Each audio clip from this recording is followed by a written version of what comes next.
It's lagging a bit. Alright guys, welcome to a very, very special game. A game that is not really being done before, as far as I know, because this is a 1 versus 2 versus 3 with a very special guest. So, we're going to introduce the players in just a sec, but I want to explain what's actually happening a little more first. So, we're on Serengeti, we got 6 players, and the map game mode is regicide, which means that everybody starts with a king, as well as their scout. If the king dies, then it's GG for you. Keep your king safe. That's the bottom line here. Map being Serengeti means it's very open, very easy to raid, and should mean a lot of opportunities to actually go and get that king, to snipe that king, because walling is very difficult on this map. But now let's actually talk about the interesting bit, the most interesting bit. It's the 1v2v3, something that we've never really done before, but actually makes a lot of sense in this game. And the reason for that is because over here, in the yellow, of course, he's playing as the yellow. Cast your minds back to many of those expert games which I've casted before, and just think, who plays as the color yellow? Who would be good enough to lure Zebra to their TC with their king? Of course, Rashford. Rashford is the Viper, and he's playing on his own as the Malians in this game versus 5. But it's not 1 versus 5, because that would be perhaps a little too hard. It's just to mix things up a little bit, 1 versus 2 versus 3. Team 2 is Windscreen Wipers. He's playing in the red as the Slavs, and he's up to the north of the map. And to his right, in the green, his teammate, Turbo Surge, playing as the Italians. These two together are the higher-rated players that were left after we took the Viper out and put him on his own. And so these guys have been paired together in their team of 2. Now, the team of 3, down to the south of the map, in the grey, player 1 for team 3 is Jalalulund. Jalauland. Jalauland. God damn it. I can't read. But he is Jalauland, the one and only. He's playing in the grey as the Franks, down to the very south. In their pocket, because this is the only team that actually has a pocket, it's Hendrik Wild. Or Wilde. Hendrik Walde? Whatever that is. He's playing in the purple as the Goths. And last but not least, the man himself from our 7-player free-for-all that I recently posted on YouTube. In the teal, we've got Edward Teach playing as the Britons. So there you go. 1 versus 2 versus 3. And I'm hyped for this. This is actually really exciting. I cannot wait to see how this is going to go down. Now, I think we're going to keep a close eye on Viper for the time being, because just kind of get some tips, get some ideas about what's going on with him. He's currently scouting around with his scout. That's what scouts do. But as I said before, using his king here to actually push Zebra in towards the TC. It's a nice little trick, I guess you could call it a trick. It's not really a trick. I mean, people push the zebra in, or the deer in a typical game with their scout cavalry. But doing it with the king obviously means that his scout can be put to use to scout the map, and it means that his king is not scouting, but is still being useful. King obviously has a great line of sight, and oftentimes in a map like Regicide Fortress, you would see the king being used to scout. But it's a little risky to use the king to scout in this situation, because, well, you don't know where your enemy's going to be, and you don't want to accidentally run under your TC, or an enemy TC, sorry. You don't want to end up getting him killed by one of these towers, which each player seems to have started with as well, which is interesting, because I was expecting them to start with a castle, but it seems like they start with a tower instead.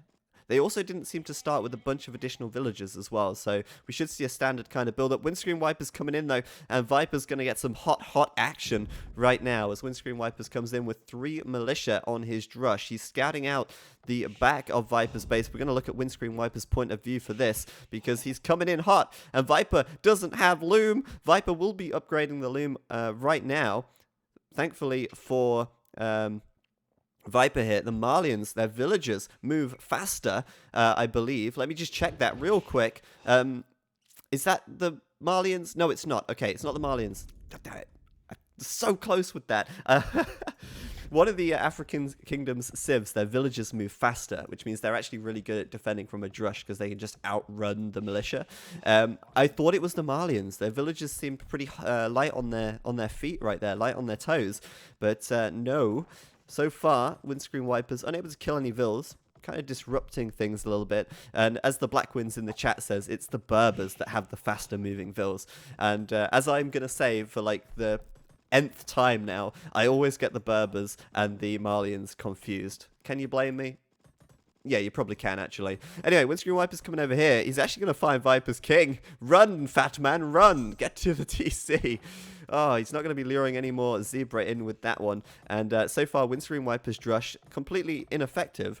But now we'll have to see if he can do some damage here. Maybe he can take down this this tower. That could be interesting. I think Viper actually maybe even making a mistake by sending the king over here. I think it would have been safer to put it in the town center, to be honest, because the town center can attack its base, whereas the tower, well, it can't. It's kind of just... I mean, could you just imagine if Windscreen Wipers kills the Viper right now? Wouldn't that just be the best thing? Right? It wouldn't really for the game, but it would just be for setting the precedent that, like, you know, some 1600 Vubly player has basically been able to beat the Viper. But of course, Viper's going to send his villagers over here. He's going to garrison some inside, and Viper's going to try and distract these units by using his scout to pull them away, nearly losing his scout, causing these units to get pretty low, and that should be enough for the villagers to come in and just take them out now. Should be enough to just kind of finish them off. Now, I know this is a 1v2v3, and I've got to question whether the team in the south are going to kind of work together to take the Viper down, or if alternatively they will actually go and attack the other guys as well and hope to bring the Viper down later, perhaps. It's a hard one to call. But look at this, not Edward Teach, what am I talking about? Windscreen Wipers actually doing good damage to Viper here. It might not seem like you killed any, well, you didn't kill any villagers. It might not seem like you did a huge amount, but those 4 villagers were idle for some time. They're quite low as well. These 2 villagers are pretty low on health. The tower is burning a little bit, and Viper does not want to repair it, because if he repairs it, it means he's going to have to spend some more stone, which means he's going to be further away from having 200 stone in the bank for his 2nd and 3rd TC. So, right now, Viper's actually in a little bit of an interesting position, kind of precarious. Gray, if he's paying attention, could come in and kill one of these villagers with this +2 attack scout cavalry. And in fact, if anyone else was to come in with their scouts, they could do a lot of damage as well. So Viper, a little bit on the edge right now, but it looks like he's going to go for a fast castle here, straight up fast castle. And I guess it's a risky play to make on a map that is so open. But since he was drushed by Windscreen Wipers, he shouldn't expect to be attacked so soon. Since Windscreen Wipers is you know, going to be a little slower to feudal as a result of drushing, and that kind of buys Viper a little bit of time since he cleaned up the drush. Windscreen Wipers actually, though, making a couple of archers here. Will he send them over shortly? I don't know if he'll be able to do much damage with them, actually. We'll have to wait and see. Viper's Woodline, I would say, though, is very far from his town center. A little bit of a risky position. It's not so bad against melee units, since he can naturally kind of block the trees off with some palisades. But against ranged units, these villagers are just kind of walled themselves in, and that could be pretty bad. If Windscreen Wiper comes in here with some archers, for example, that could be pretty terrible. On the right side of the map, though, we've got a little bit of action, and they're not just going to focus on the Viper. I'm glad about that, to be honest, because 1v5, even if he is the Viper, is still very, very difficult. Turbo Surge actually looks like he's going to be forwarding Gray right now.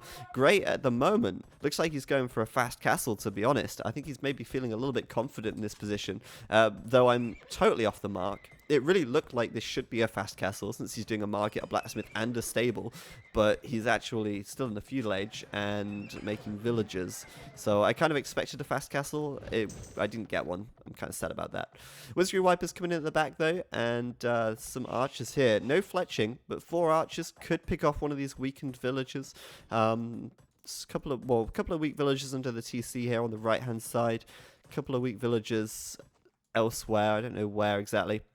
At the very least, he's going to hit this gold, and it's going to be a very mild annoyance to the Viper, who really would like to get a little bit of gold at this stage of the game, ready for when he hits the castle age here. Now, I'm really wondering what his game plan is. We'll see soon enough, I'm sure. But here's the forward from Turbo Surge on the right-hand side.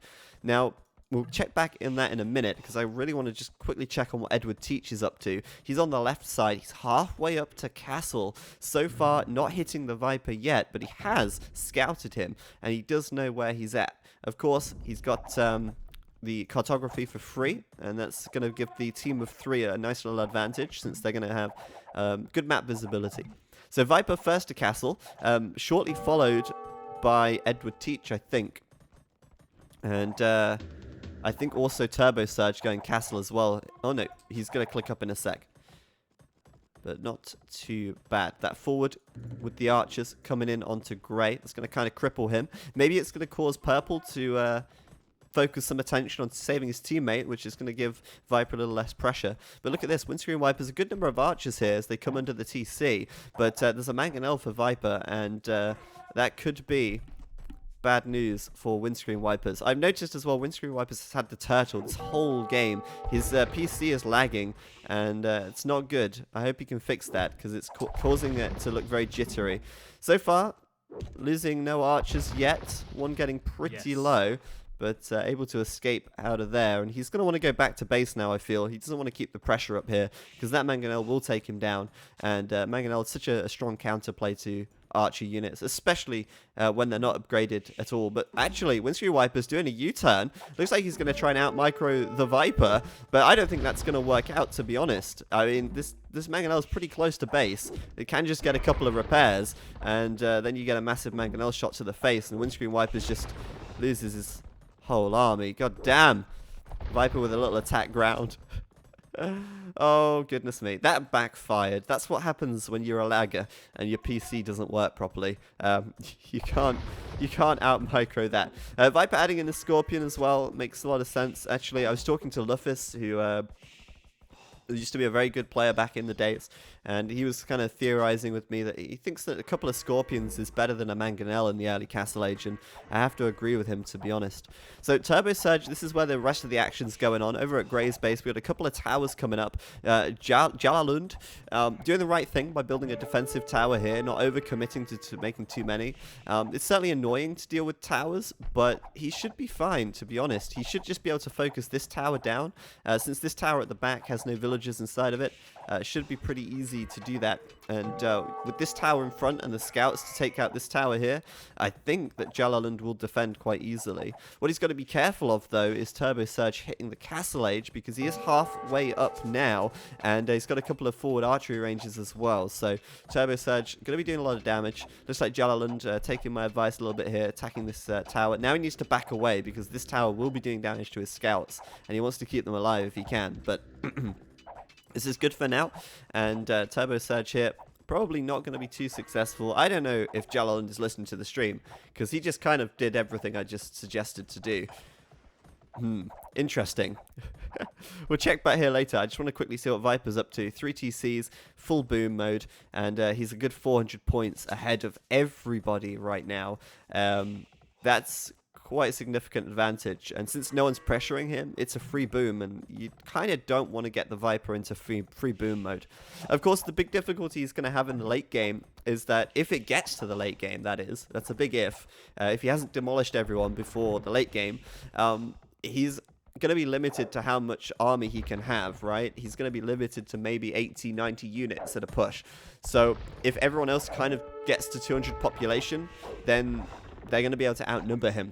But, you know, it's a big if. It's a big if. The archers from Windscreen Wipers taking down that Scorpion. He's finally getting something back, but Windscreen Wipers still kind of lagging the game a little bit with his turtle here. Like I say, that usually means that the PC is running slow, and it's not like a net lag. But I don't know how Windscreen Wipers hasn't managed to click Castle yet. It's kind of risky for him to be in the feudal age for so long. And checking back in at the south of the map, Turbo Surge still hasn't taken down this tower from... Jalalund, hasn't taken down the tower from Turbo Surge. The pressure is still on here. I really don't like these Italian towers, just putting that out there for the record. They look too spindly. I think they look so strange. I think there's actually a better tower model on the Steam Workshop, which you can download if you don't like that one. I know a lot of people don't like that one. I'm certainly one of those people. Turbo Surge, though, Castle Age for him. And he should be doing crossbow. There it is, coming up right now.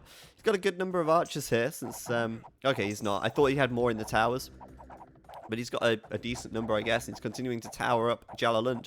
He's going to zone off this stone at the back, which means that no stone for Grey there, but he has still got his stone at the front, and he's done a good thing here by putting a tower on that stone. I think that tower may have even been there already, since his well, every player started with a tower, sorry, and it already has the king inside of it. So he has at least got access to some stone, which means he's probably going to want to tower this wood line pretty soon, because it can be pretty bad otherwise. Now, I'm wondering if Turbo Surge here is actually going to be doing the arrow slits technology. He doesn't have a university, so not yet. And meanwhile, Viper's moving out. Got a villager ready to repair his mangonel, and that's a big hit. That's a big hit right there. Windscreen Wipers getting falling victim to the attack ground, and once again, falling victim to the attack ground. Viper playing so well, and that's some high-level micro right there. Not just attacking the units, but using the attack ground key and predicting where they're going to move to and actually attacking them where they are and not where the game predicts you to be. But Edward Teach coming in. This is the man himself with his crossbows right here, causing Viper to have to garrison inside of his town centre a little bit. He's going to lose... Oh, nearly lose a villager. Edward Teach here, playing as the Britons, doesn't get thumb ring, so those crossbows are going to fire a little more slowly, and that obviously will cause them to maybe miss a couple of villagers if they're running into the TC. But Viper with a castle coming up, but that's not going to happen. Edward Teach will take down the villager, and probably a couple more as well, as Viper sends them back out to the gold. And this is a pretty good spot for Edward Teach, covering both gold mines, denying Viper the gold, but he's got to watch his army closely because the mangonels are coming in hot, and 2 mangonel shots will flatten this army. Uh-oh, Edward Teach, he's not noticed. The army's going to be gone. And if Viper's paying attention now, he'll do an attack ground right here. And there you go. That's the army of Edward Teach dealt with. How deadly can these things be? Well, the answer to that is very deadly. I'm quite impressed by the mangonels from Viper, but it does not impress me enough, since they cannot fire 90-kilogram projectiles over 300 meters, and so they will always be an inferior unit. But nevertheless, still doing good work with them, and Turbo Surge continuing his siege onto Jalalund. Now, I'm wondering what Hendrik Wilder's doing, because he is... obviously pocket position. He should be booming up. He's got his 2nd and 3rd TC up right now. Playing as the Goths and going straight into Knights, so not a bad choice by him at all. Definitely good idea to go Knights here as the Goths. Could be doing with some upgrades though. He's still lacking Bloodlines. He's lacking any blacksmith upgrades. But it should be enough with these Rams to take down the towers. And Turbo Surge, ever so far away from his base, will not be successful in his aggression on Jalalund. I mean, I guess it depends how you measure the success, right? But he's not going to do any lasting damage, that's for sure. As Jalalund here puts up his 2nd TC and should be looking for a 3rd town centre fairly soon. I think he's going to have the resources. My God, has he got a lot of stone. He has got a lot of stone, guys. I mean, that could be a forward castle on the Viper right here. It could be a forward castle on Turbo Surge just to get him back for this petty early aggression. But towers from Turbo Surge still standing tall for now, but not for long as these Rams close in. And I think Hendrik Wild's going to be a bit of a thorn in Viper's side as this game goes on. But for the time being, Viper castles in his wood line. And, you know, this is really important. I think this is a really good move by him. And the reason for that is because it's so difficult to defend these wood lines. You can't wall them because there's so many holes inside. It takes too many walls. It gets really messy. And so putting a castle here is going to defend 2 of his big wood lines and both of his gold piles, as well as, you know, being the main entry to his economy on this, well, the main choke point to his economy on this south side. He's also gone up to like 4 TCs. He's at 104 population right now, so closing into that 120 villager mark, and going to be clicking up to the Imperial Age any second now. There it is. He's going up. Going to be the first to Imperial, no doubt. Windscreen Wipers, I think he was the last to reach the Castle Age, but he's certainly got a decent-sized economy. A lot of mills back here. Slavs, fantastic farmers, and as a result, naturally switching into Knights. And that's certainly going to fare a lot better versus these mangonels. Now, this is all it takes, really. The guys should have not gone so heavy into crossbows. They're much easier to defend. Knight raiding, on the other hand, is much more difficult to defend. Viper here, notice how he doesn't have fletching or body arrow, means that these TCs are going to be very ineffective versus the Knights, and Windscreen Wipers could do a lot of damage. The Mangonels are certainly not going to be a problem for him, and he should be able to take them down with just a couple of Knights. At this stage, with +2 defense and Bloodlines, yeah, he should be pretty good. But Viper castling up, he's going to try and get another castle on the hill here. I think he's going to be, oh wow. He's actually bailing on the castle. Windscreen Wipers, though, not really watching his army as well as he should. He should be preventing this castle from going up.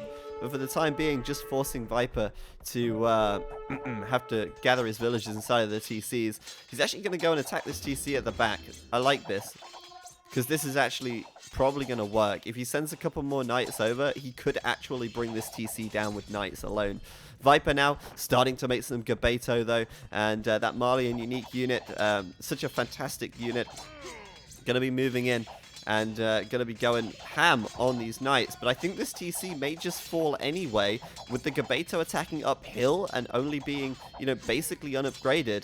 I think this TC will fall, and that's a good chunk of Viper's economy there that's going to be hurting. The villagers coming out here and going for some quick repairs. Windscreen Wiper's going to try and take some out, but Viper now imp, and the Gabetos are coming out thick and fast. And that's going to be more than enough to defend his economy in a little bit of a pinch, and you know what? That TC will stay up, won't it? Because there's way too many Gabeto here. Now, I'm going to give you guys a little bit of a spoiler, but I'm actually working on a video about the Gabeto right now. It's one of the most fascinating units in the game. I'm not going to talk too much about it because I've got a whole video dedicated to looking at this unit. But it's going to be a while before it's out. There's some very special stuff in it, and it's taken a little while for me to do all the animations and stuff. But I can't wait to get that out there because it's so fascinating, and the history behind this unit is awesome. So anyway, on the other side of the map, there's not really a lot of action going on. Hendrik Wald's kind of fortifying the front pardon me, of Jalaland's base. Jalaland with a castle of his own here as well. And Turbo Surge seems the same. Castle coming up in his economy. But I'm feeling like Hendrik Wild is playing very well right now. His economy's looking great. His population is 117. Viper's population is 146, so he's not even far behind the Viper at this stage in terms of, I would say, economy. Viper's probably got a little bit more military, but I think Windscreen Wipers, being the early aggressor, is going to be the first to feel the wrath of the Viper here, and the wrath of these Gabeto, no less. The elite Gabeto upgrade, nowhere in sight just yet, but conscription is on the way up. I think Viper's lacking a little bit of food in order to do that upgrade. You see him seeding a lot of farms here, so I think he's trying to rebalance his economy a little bit. I'm surprised his economy is actually so imbalanced. He's got a lot of gold in the bank, and if this was a 1v1 right now, against another pro player, having that much gold in the bank is not good, and he'd probably actually be falling behind at this stage. But for now, he's just kind of focusing on getting stone, building castles, and securing sections of the map. And with it being such a large map, you can't secure the map with walls. The next best thing to do is just put castles on the strategical resources and defend them that way. Edward Teach up to the Imperial Age, as well as Hendrik Wild. They're both imp right now. And Viper's army moving across the center of the map. I think he's going to do some scouting. Now I'm interested to see what Edward Teach is going to do. As the Britons, of course, he's going to do the Arbalest upgrade straight away. That's coming in. And conscription as well. Good to see. I think these guys are actually playing pretty well. And this is legitimately a situation where in a 3v1, I don't know, I feel like they could have a chance. Viper coming forwards with another mining camp. I mean, look, this is just ballsy. It's not ballsy, actually. It makes a lot of sense. It's not sensible to just kind of take your own resources and then kind of hope that the resources at the rest of the map, are going to be there for you later. It actually makes more sense to kind of take this gold than the gold that's protected by all the castles right now. Because this gold, it's harder to secure. He can at least get what he can from this, and if his villagers die, okay, you just rebuild the villagers. Take as much gold as you can, and then later on, if that gold gets pushed, he can take one of the golds, like over here, for example. You can take this gold. But yeah, right now, Viper's got a lot of resources in the bank. I think his game plan at this stage is to have a huge boom, and try and just store enough resources and get enough resources for the late game. Because that's where it's going to be really taxing. He's going to have to replenish his army a lot. Bit of raiding coming in now, though. Elite Gabeto is done. And that's +2/+2 on those girls as well. Because they are female units. And just raiding these tree lines. This is where it gets really difficult to defend. Small groups of raiders will do a lot of damage this game. Because these tree lines, like I say, they're just impossible to defend properly. Now, Huskars in this situation, not a good unit choice from Purple, because Huskars will die to the Gabeto very, very quickly. But look at this. Edward Teach with the Arbalest coming in hot. And Viper here losing a lot of villagers, losing a lot of Gabeto as well. And Gabeto will not fare too well versus the Arbalest. They have very low health. They've got no real pierce armor.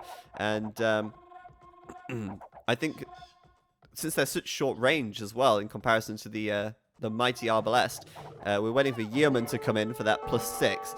This could be pretty good for Edward Teach here. Viper trying to build a castle. You're going to end up suiciding his villagers over here. Edward Teach going to do a lot of damage, but I think Viper will be able to replenish his army pretty quickly as well. JRV was asking if Escape Gaming is going to have an Overwatch team. The answer to that is probably no. But, I mean, Overwatch is awesome. I'll give you that. And the competitive scene is definitely growing. That's for sure. I saw some Overwatch at DreamHack Winter, and it was pretty entertaining. But what is more entertaining is the fact that Edward Teach just lost his whole army here. No defense upgrades on these Arbalest, and although he had a decent army, he did a bit of damage. Viper was able to easily repel him with these really quick creating Gabetos. I think Edward Teach needs to get his upgrades, really. That's going to be important. And I'm really wondering what Hendrik Walder's doing right now. Okay, there you go. The answer, defending from the Vipers raiding over here. Jalalund, sorry, working on building back up. But it's good to see these guys getting a little bit of trade going already anyway. That's good as well. But they should really trade across the back of the map. They want to get the best trade route possible, because gold is going to be really important as this game goes on. So Hendrik Wald, like I said, I don't think Huskars is a good idea. Not at all. Going for champions, not too bad of an idea, but I don't think there's a lot of the Goths can do versus the Gabeto, really. The Gabeto are just so good at dealing with the Goths because they just shred through infantry. They probably would be pretty hard to... I'm not even sure. I think Teutonic Knights would work fairly well, but they would get kited because the Gabeto is such a fast-moving unit. You would kind of kite them. And you wouldn't really go for Gabeto versus Teutonic Knights anyway. But anyway, there is no Teuton player in this game. Maybe some Frank throwing Axemen could be interesting, but I'm pretty sure pound for pound, the Gabeto is better in every way than the the throwing Axemen. Jalalund should be going for Paladin. That would be the play this game. Get himself to the Imperial Age and get some Paladins out. These Gabeto would probably die if they're out in the open and surrounded by Paladins. The problem is for Viper, the challenge that he really has this game is that he is kind of being attacked on both sides, or he is open from both sides. On the south side, he's got Edward Teach. That's going to be a problem. And on the north side, he's going to have Windscreen Wipers, who, playing as the Slavs, could do very well to make some Boyar, actually. Boyar would be a fantastic unit this game. Obviously, they are... likened to being like a Teutonic Knight on a horse. So the problem that I said about the Teutonic Knight is that it would get kited by the Gabeto since they move so quickly, but not if you put them on a horse. They can kind of very easily catch up, and I think Viper would get, was Gabetos at least, would get flattened by the old Boyar, that's for sure. So there's some light cavalry raiding coming in from Edward Teach. He's actually doing a pretty good job here, but Viper now 2v1 versus these champions. There's some trebs at the south, and Viper really doesn't want to lose his castles in this game because, you know, stone is going to be a finite resource. It is going to be gone once it's gone. And I've noticed this game's getting a little choppy. It's still Windscreen Wipers with his turtle, that's for sure. So Windscreen Wipers still kind of just sitting back doing nothing at the moment. Turbo Surge the same. They're just kind of building up. And I think Viper can defend for now, since even though he's 2v1, he should be okay.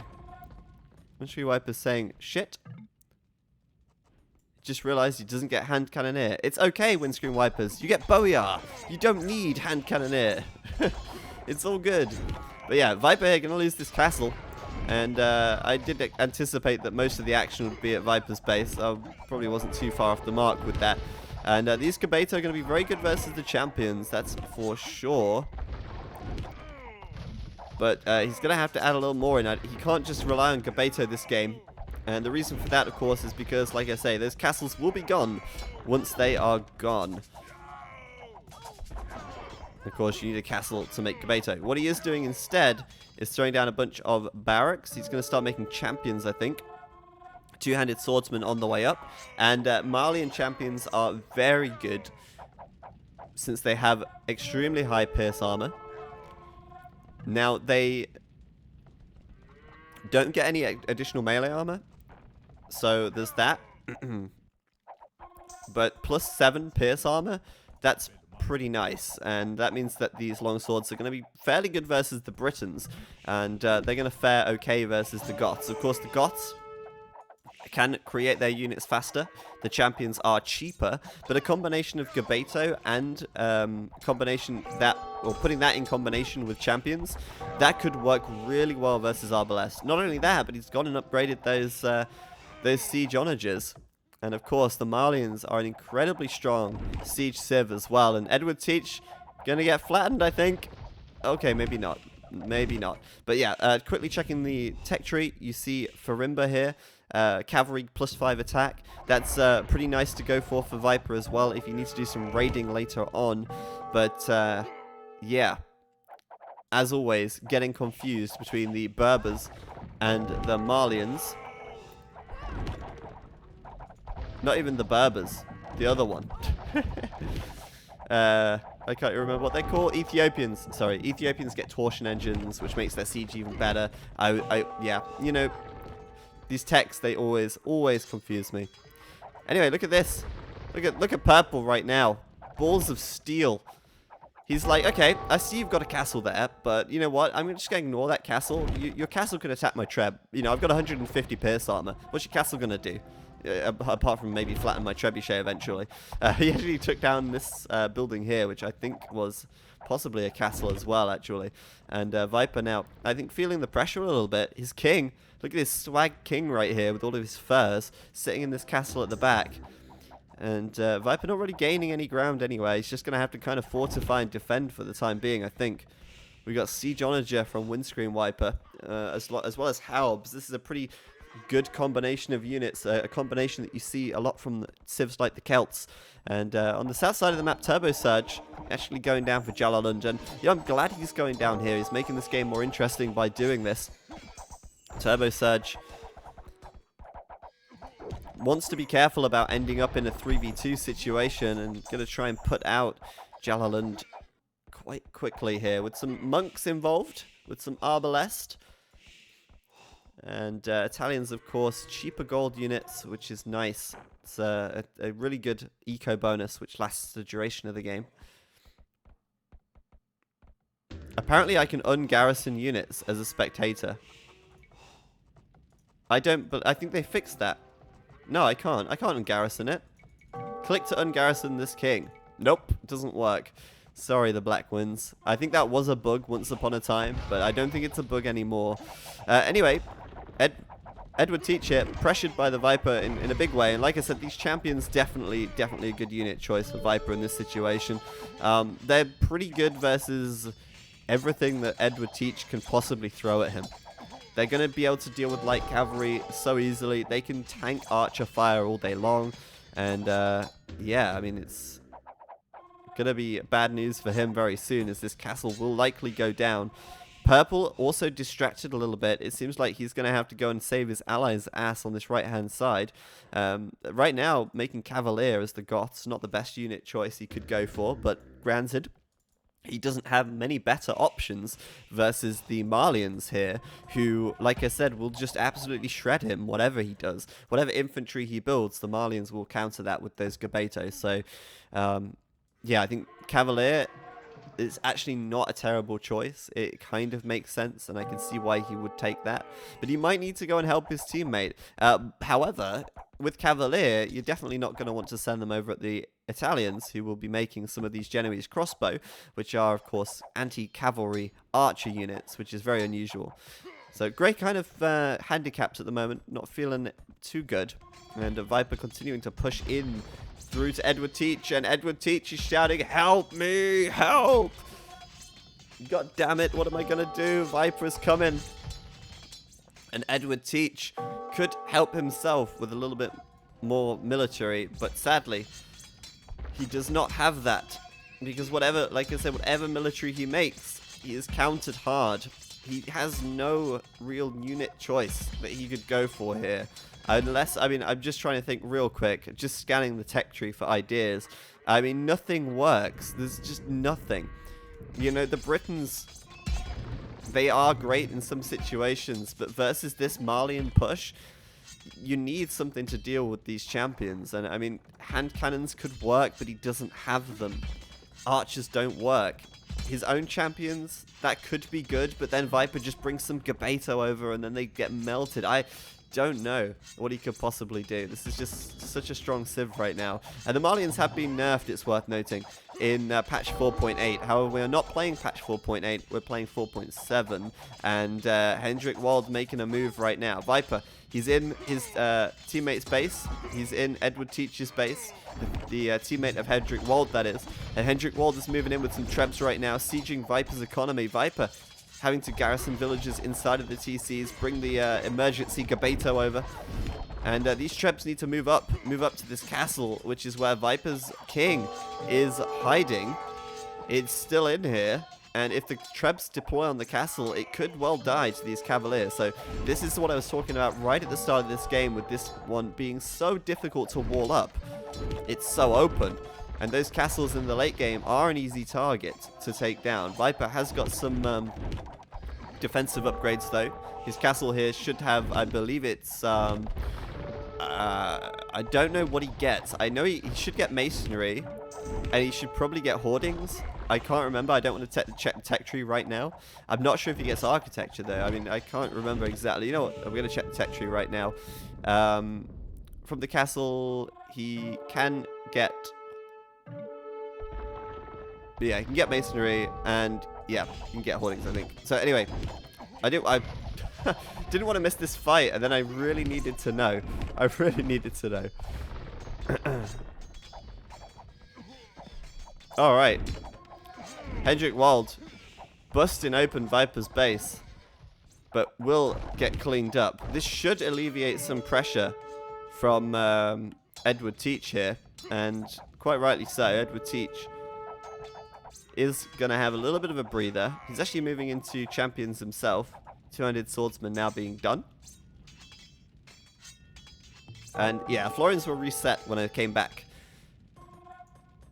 because I actually want them to have more meaning. I want them to actually be a real set value and not too much. Like, I don't want there to be too many Florians, basically. And I also want to make sure that, you know, it's reset because I want to use them. I want to use them for other things, and resetting them is fair since there's no betting at the moment. So anyway, Windscreen Vipers, a huge siege army coming in. Viper now, he is going to be feeling the heat, that is for sure. He is definitely feeling it. Hendrik Wald, not a huge army outside here, but I mean, Viper can't ignore this, can he? That is a lot of siege onagers. Bunch of siege rams. The Halbs are going to get absolutely destroyed. Now imagine if Windscreen Vipers came in here with some Boyar instead of Halbs. That would just be awesome. And that would destroy Viper so hard. Viper's still fighting versus Purple though. And kind of not dealing with this, which is a problem. Viper's kind of rebuilding at the back a little bit, but I'm very curious to see what happens here. Scout cavalry coming out. He knows he needs something to deal with this siege. The Gabeto and the champions, not the best units in this situation now. And Viper's economy, well, there's not really much gold left. He's got no one to trade with. And surely we knew he was going to be doomed from the start in this 1v2v3. Turbo Surge still attacking down at the south though as well, actually. Grey is having a real hard time, and I think Turbo Surge and Windscreen Vipers feeling pretty confident about their position, because they're not even double teaming Viper. Like, Windscreen Vipers is saying, you know what, I've got this, bro. I've got this. Viper moving in. Champions should be able to clean up some of this. Scouts as well, of course. We should see the light cavalry upgrade coming in. Maybe Farimba to give them... Yeah, he's got Farimba to give them the extra attack. And that makes them very good at dealing with siege. And I guess this is why Windscreen Wipers had the Halbs, right? But he didn't keep them with his units. For some reason, they were all the way back here, which doesn't make a lot of sense. So Viper should clean this up now. And once again, he holds on and he persists. But he does not have any gold left. And that is a big problem. He hasn't been able to conquer anybody fully. And as a result, he's not conquered any gold piles. And with no gold piles, well, what is he to do? As Hendrik Wald sends in a group of capped rams now, they're going to get, well, I was going to say they're going to get wrecked by the Gabeto, but that was a big siege onager shot onto those units right there. And another one here as well. Another one. As Viper now actually losing a huge amount of his army. He's down to 130 population. But I don't know what the plan here from Purple was. What, just send the capped rams in and hope Viper doesn't kill them? Like, they're just being sent into their deaths. They're cannon fodder. Turbo Surge, though, has resigned. What the hell? Why did he resign? Dude! Why did he just go? He didn't say anything. He didn't say anything. He just resigned. What the hell, dude? That's not cool. That's not cool at all.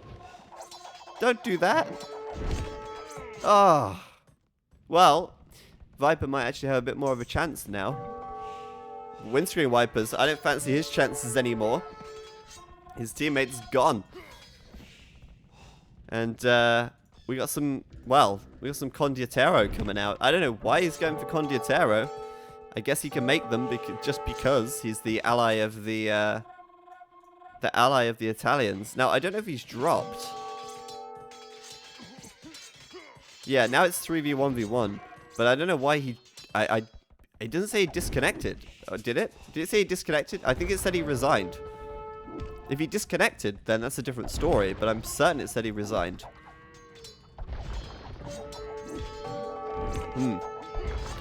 Yeah, I'm not sure what happened there. Yeah, Grey is saved. Thankfully for Grey. He's going to be able to deal with this now. That's going to get cleaned up. Viper's castle here. Very low on health, I've noticed. He is, however, moving his king somewhere else. Where exactly? Well, I don't know.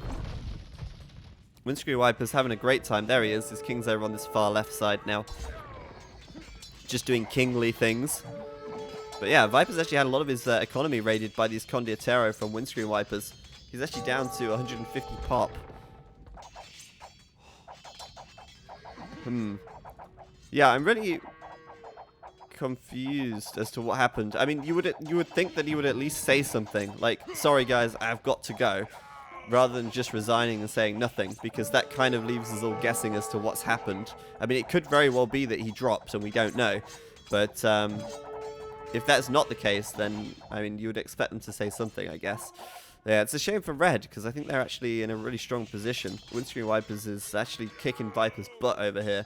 And, well, was kicking Viper's butt. No one can kick Viper's butt for very long before they get their own butt kicked back.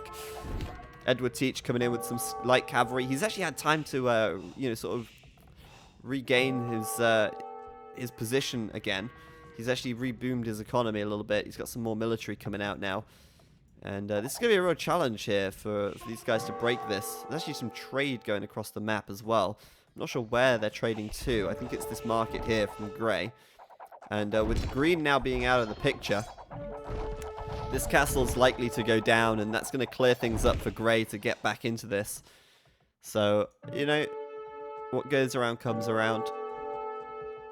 Grey going to be able to kind of rebuild a little bit, I guess. And Purple will now be able to focus his attention on making mass Huskarls, because he's actually going ham. Look at that. That's a lot of Huskarls right there. That Goth rush, that Goth flood. Has he deleted like half his villages or something? Because he's got a huge army right now. He's got 101 military. Viper, on the other hand, has 29. Viper's got 29 military, and he's about to have 101 Huskarls thrown at him. Now, at this stage of the game, yeah, those Huskars are going to be good. Earlier on, they would have been so bad versus the Gabeto. But Viper's forced to just build light cavalry and halbs at this stage. Whereas these guys have got a lot of gold left. That's... Yeah, I mean, it's kind of funny, as Bathamel says. Balthamel says he could have actually made Huskars and killed this earlier on from green. Yes. Now he actually does it. Like, you know, an hour and 14 in, it's like, okay, yeah, I'm actually going to make some army now. I'm actually going to pop myself and do that. So it's your Vipers losing his forward a little bit here. Viper's Treb's taking them out. And I don't see any way Viper can win this here, but, you know, let's just watch and enjoy as these Huskars move in. Viper's going to see this. He's just going to be like, okay, yeah, that's probably game. He's moving in. It looks like this is going to be a coordinated attack as well, because I think we're going to see Edward Teach moving in from the south side as well. And those Huskars, they're going straight for, I can only presume, Viper's castle up here, which no longer has the king inside. Now, I'm hoping he's done Arson. Arson, of course, gives his infantry bonus attack versus buildings. And for those people watching Viper stream like right now, they're probably just seeing this and thinking, oh god, this is it. Yeah, this castle's going down. There's got some raiding from red as well, and bear in mind that red and purple are actually enemies in this game. But Viper here will lose his army, that is for sure. These scouts are going to get pummeled. The castle being taken down, and Hendrik Wald just needs to go find the castle from Viper. Edward Teach maybe could come in here with some trebs. Viper now down to 80 population. He's trying to make some Gabeto to deal with this, but he's got very little gold left. He's trying to get as many Gabeto out as he can just to deal with these Huskars as they, you know, just systematically tear through his economy, or what's left of it anyway. Viper's got nothing left, and this is really not the map for him. You know, if this was Arena or something, it would be a different story altogether. But since it's Serengeti, nuh-uh, not going to happen. So Edward Teach moving in a little bit. I mean, he needs to move his whole army at once, really. But he has got that trebuchet now, and he will be going for the castle, which does have the king in it. Viper hasn't given up just yet, though. And it looks like Purple actually going to move his attention to attacking Red, perhaps. And it looks like this 3 could actually win this. Now, that's kind of cool because the 3 is actually, you know, the lower rated guys in this game. They're the 1600 and the 1700 players. Whereas Windscreen Wipers is 2k and Turbo Surge was 1800. If he was still in the game, maybe they'd have a chance. But I think the 3 is actually going to end up taking this one, which is really cool since they're like the low rated guys. And then they get to say, hey, we beat the Viper, which is kind of fun as well. But yeah, this castle from Viper here, I mean, I don't know if he's got any stone left. He's got 86, so he could do a couple of repairs. But certainly not going to have any long-term repair plan for this castle. His king has moved, however, and I think he's come over to... Well, his king's just gone. Where's his king? Is it in here? Nope. Is it in here? No. Where's the king gone? Where's the king gone? Oh, it's this castle here. Okay. I didn't realize he had another one. But there you go. Huskar's coming in. They are going to tear this castle down, but they're, you know, they're barking up the wrong tree. They're scratching at the wrong post. That castle no longer has the king inside. And it's a very close call, because this castle is actually about to fall now. But that's a lot of Gabeto from Viper. I don't know how he does it. I don't know how he does it. It's like in times of need, he just always manages to find some army from somewhere. He's got like 40, 60, yeah, it's like 67 army right now. And only 88 population. Viper's got no villagers left. This is it. He's got nowhere to run to. He is surrounded. And his king, well, his king, it's here. There it is. It's just kind of in the middle of these Gabeto. This castle, the last one. This castle here is going to go down in one more trebuchet hit. And Viper's moving out. He's moving his king across the map. He's going to try and escort it. There's the king there. Kind of blending quite well with the Gabeto, actually. And he's going to move. Where's he going to go? Is he going to try and go for a king snipe? I think it's unlikely to work out. And there you go. The castle from Edward Teach. If he sees it, he could focus the castle fire onto the king here. But I think this is it. This has got to be it. How long is he going to survive for with this army? Where's the king going to go? Deep into the enemy's base, I should assume. Running away, kiting those skirms. And going to go raid some trade. Just doing Viper things, keeping the king with this army. And they might not notice. He's got to be careful, though. He's about to run into a castle here. And there you go. Castle, king. Not a good combination. King's down to 23 health. Oh, my God. Viper's just going to leave it there. And Windscreen Wiper's here saying, is anyone going to just let Viper reboom? I don't think that's going to happen, to be honest. I don't think he can reboom. He doesn't have any villagers building anywhere at all. He's just going to go into the back of the base. Apparently, Grey's king is in trouble. I don't know about that. But look at Purple's king right here. Is this Purple's king? I think it... Viper's got a plan.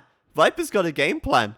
He's actually going to king snipe right now. The Gabato's at the base of this tower. 3 hits and the king's going to die. The king's dead. Purple's out.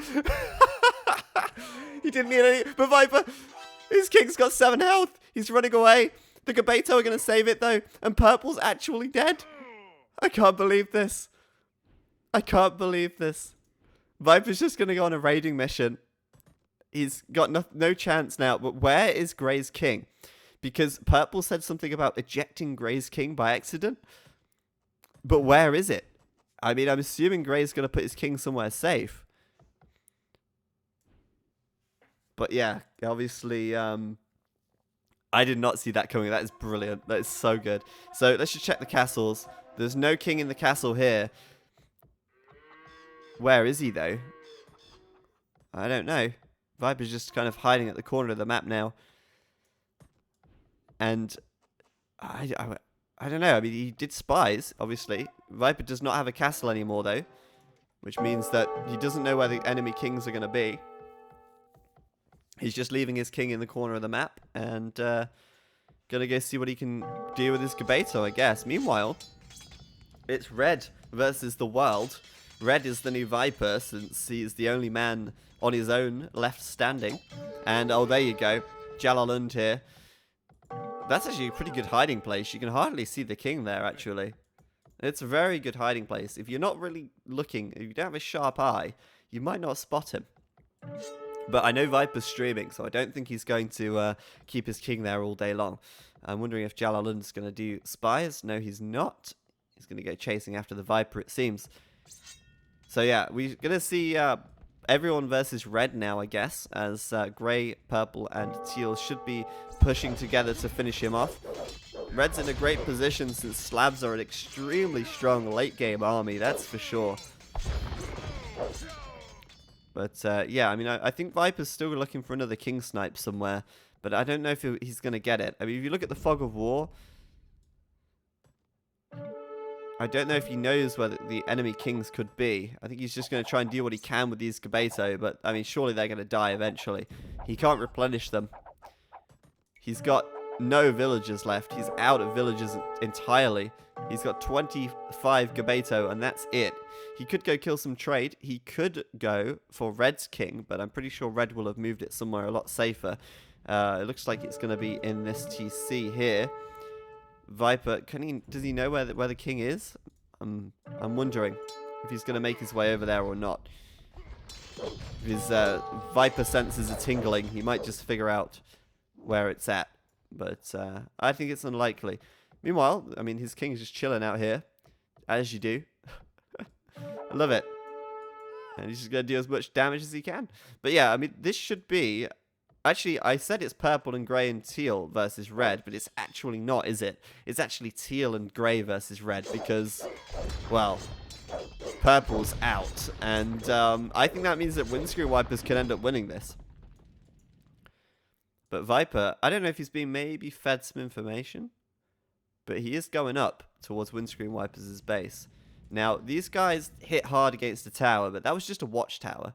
Against a TC with 2,600 health, I think it's a different story. But let's see if he can do it. Let's see if Viper get another kill. Because if Viper kills Windscreen Wipers here, then Teal and Grey are definitely going to be the winners. And it looks like he is going straight for this town center. He knows what's going on. Grey's kind of raiding at the back. So, Viper here. You got to be careful because these light cavalry are coming in from Jalalund as well. There you go. Going for this TC. Will Viper be able to get another king snipe? Grey is here. Grey, is he going to start attacking though? Is he attacking Viper or is he attacking... No, the king! Oh my god, Red's king! It's dead! And he gets another one! Viper, he doesn't even need an economy. This whole 1 hour and 30 minutes of the game has just been a waste because he's taken 2 of them out with 24 population with just 1 minute and 40 seconds. I don't believe this. So Windscreen Wipers is gone. And now it's Edward Teach and Jalalund versus Viper here. And surely now Viper will be doomed. There's no way that he can get Edward Teach as king because Edward Teach surely won't be leaving his king in a town center where Viper can just go and kill it. Surely not. Well, that's actually an arbalest, so good to see. I assume his king is... Well, I hope his king's in a castle somewhere, but it could just be in a tower. But they've found his king. They know where it is. And that is surely going to be game now, as Viper's army is on the complete opposite side of the map. Now, I'm interested to know how Viper knew that the king was in this TC. I don't know if he was maybe fed some info, because it could be possible that someone is watching my stream and they told him in his stream where the king was. I know he did spies since he went straight for the king from purple. I didn't know where that was, but he didn't seem to make a straight play to the TC of reds for a long while. So anyway, Viper's out, and Edward Teach, Jalalund gonna be victorious here as Viper is defeated. And what a game, guys. Yes. The 1700s did end up winning in the end. I'm very disappointed about Turbo Surge's resignation in that one, because I think they could have won it. But moreover, I'm impressed, that Viper managed to actually take 2 players out at the end of the game with like nothing left. It's so great. Apparently he didn't get info. The first king apparently was pure luck, but I don't know. That's brilliant though. That is brilliant. Viper down to like nothing, and then he goes and kills the enemy, just toying with them. Fantastic. Let's look at the achievements, guys. Military wise, Viper killed the most by a long way, 885. He also lost the most as well by a long way. And Windscreen Wipers with the most buildings raised. He really did gut Viper's base, that is for sure.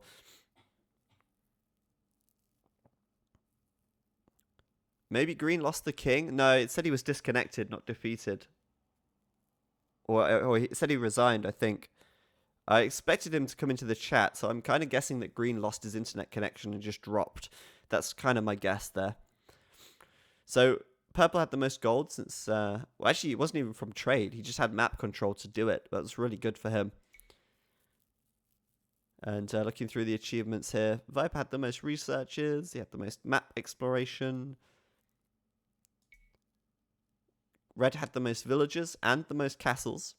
And I'm surprised he didn't go Boyar. I personally would have gone Boyar. Thought that was a great choice, but he didn't do that in the end. And there is the timeline, if anybody is interested. So thank you very much for watching. I hope you enjoyed that. That was definitely a lot of fun, and it didn't quite go how I anticipated, to be honest. I certainly didn't expect Viper to win, and he didn't, so that was kind of my expectation there, and I guess that much was true, but I didn't expect a lot of the things that did happen in that game, and it was very entertaining all the same. Malians are incredibly, incredibly good as a civilization, I would say that much. As far as the meta is concerned right now for AOK, well, African Kingdoms, sorry, AoEK, not AOK, the Malians are incredibly strong. Like, they just counter so many things. And they counter them well as well. It's not like they just counter them a little bit. They are just genuinely a solid civilization. Those Gabeto are really strong. And paired with their champions and a little bit of siege, they're very, very hard to counter. And they're a pretty unstoppable force. So that was pretty fun and awesome stuff. Like it a lot. Let's go back to the menu.